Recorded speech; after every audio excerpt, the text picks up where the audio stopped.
Car Hérode avait envoyé prendre Jean, et l'avait fait lier dans une prison, à cause d'Hérodia femme de Philippe son frère, parce qu'il l'avait prise en mariage. Car Jean disait à Hérode, il ne t'est pas permis d'avoir la femme de ton frère. C'est pourquoi Hérodia lui en voulait, et désirait de le faire mourir, mais elle ne pouvait. Car Hérode craignait Jean, sachant que c'était un homme juste et saint, et il avait du respect pour lui, et lorsqu'il l'avait entendu, il faisait beaucoup de choses que Jean avait dit de faire, car il l'écoutait volontiers. Marc 6h17. Quel doit être le positionnement d'un chrétien face à la politique? Comment devons-nous nous comporter face aux institutions? Devons-nous voter pour un parti politique?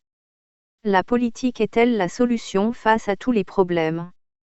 Que toute personne soit soumise aux autorités supérieures, exousia en grec, autorité sur l'homme ou pouvoir juridique, car il n'y a point d'autorité qui ne vienne de Dieu, et les autorités qui existent ont été instituées de Dieu.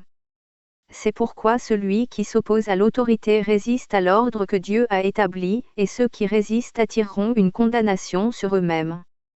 Romains 13, 1. La parole de Dieu nous demande d'être soumises au pouvoir mis en place, aux personnes qui nous gouvernent. En tant que chrétiens, nous devons respecter les hommes politiques, maires, sénateurs, ministres, députés, présidents, et les hommes qui ont de l'autorité sur d'autres hommes comme les policiers, les gendarmes, les militaires, les préfets etc., mais refuser les lois en contradiction avec la parole de Dieu comme le mariage homosexuel, l'avortement. Maintenant, le respect n'est pas synonyme d'engagement, nulle part dans les Écritures Jésus-Christ nous enseigne à uvrer pour les choses de cette terre.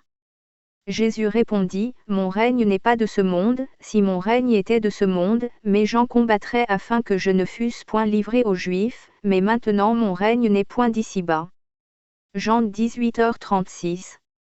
Notre comportement vis-à-vis de la politique doit être charnel, physique, ou spirituel.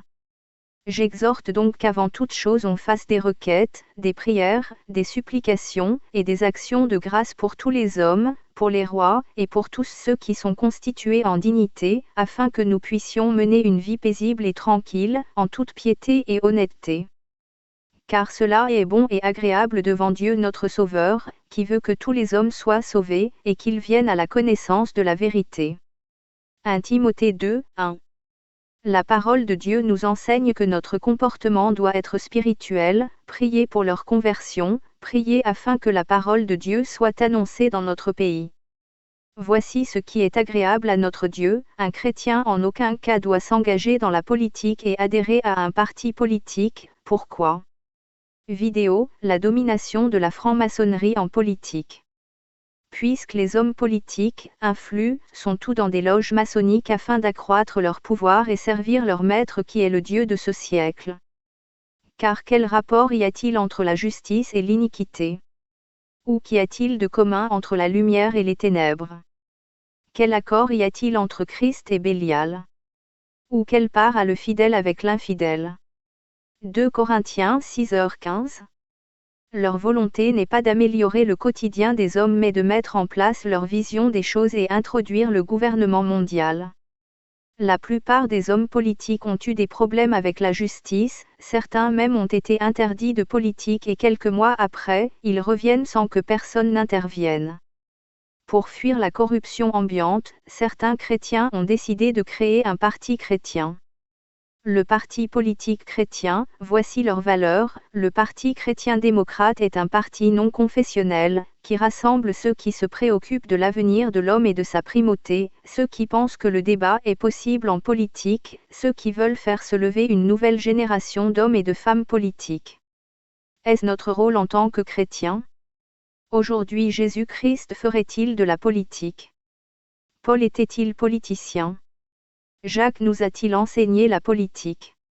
Non, ce n'est pas notre mission c'est d'être ambassadeur de Christ, 2 Corinthiens 5h20, prêcher le ciel, l'amour de Dieu, vivre par le Saint-Esprit, abandonner sa vie pour suivre Christ et non pas changer les choses de cette terre. Les prophéties qui concernent l'avènement du Christ sont en train de se réaliser.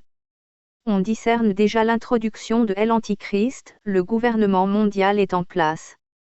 Comment des chrétiens peuvent-ils s'opposer à la parole de Dieu? Photo, pasteur avec Barack Obama. Nous sommes dans un temps où l'amour des choses de ce monde est majoritairement dans le cœur des hommes de Dieu. Beaucoup aujourd'hui sont des conseillers personnels de présidents, de ministres.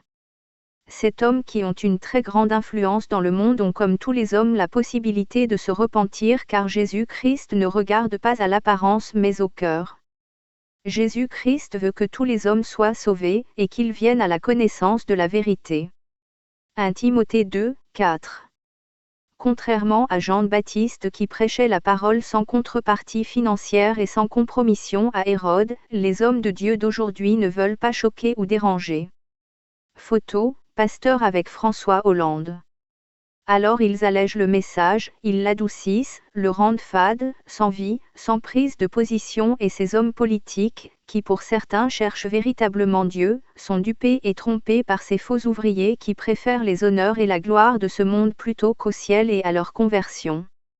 Malheur à vous, pharisiens, qui aimez les premières places dans les synagogues et les salutations dans les marchés. Malheur à vous, scribes et pharisiens hypocrites, car vous êtes comme les sépulcres qui ne paraissent point, en sorte que les hommes qui passent par-dessus n'en savent rien. Luc 11h43. Photo, président de la Côte d'Ivoire, Laurent Gbagbo en prison malgré des prophéties attestant son retour au pouvoir par des faux pasteurs. Extrait du site 20 minutes, la dernière en date de ces révélations, lui vaut depuis août un mandat d'arrêt de la justice ivoirienne. Dans un texte publié sur Internet et dans la presse locale, il promettait rien moins qu'une nouvelle guerre, un grand vent de destruction, une catastrophe, dans la première semaine d'août, qui devait être le prélude à la libération de Laurent Gbagbo. Conséquence, à Abidjan, où la communauté évangélique reste pourtant très minoritaire, des habitants inquiets avaient pris d'assaut les commerces pour faire des provisions avant l'apocalypse annoncé. J'ai rempli mon frigo pour 3 mois, se souvient Victoire Goliaba, une mère de famille qui se dit traumatisée. Peine perdue, la prophétie s'est avérée aussi fallacieuse que les précédentes liens de l'article. Un chrétien doit prier pour sa nation afin que les âmes se convertissent, intercéder pour les autorités, prendre position pour la vérité, si le Seigneur nous fait grâce de rencontrer des personnes ayant un poste important dans la politique, lui prêcher la parole de Dieu dans son entièreté, lui partager l'amour de Dieu, l'encourager à abandonner le péché, la franc-maçonnerie avec douceur poussée par le Saint-Esprit et non pas caresser ses oreilles avec des fausses prophéties, des messages de bénédiction et de prospérité financière. Le système du monde n'est pas notre priorité, le ciel, la nouvelle Jérusalem, l'enlèvement, les noces de l'agneau doivent être quotidiennement dans nos cœurs.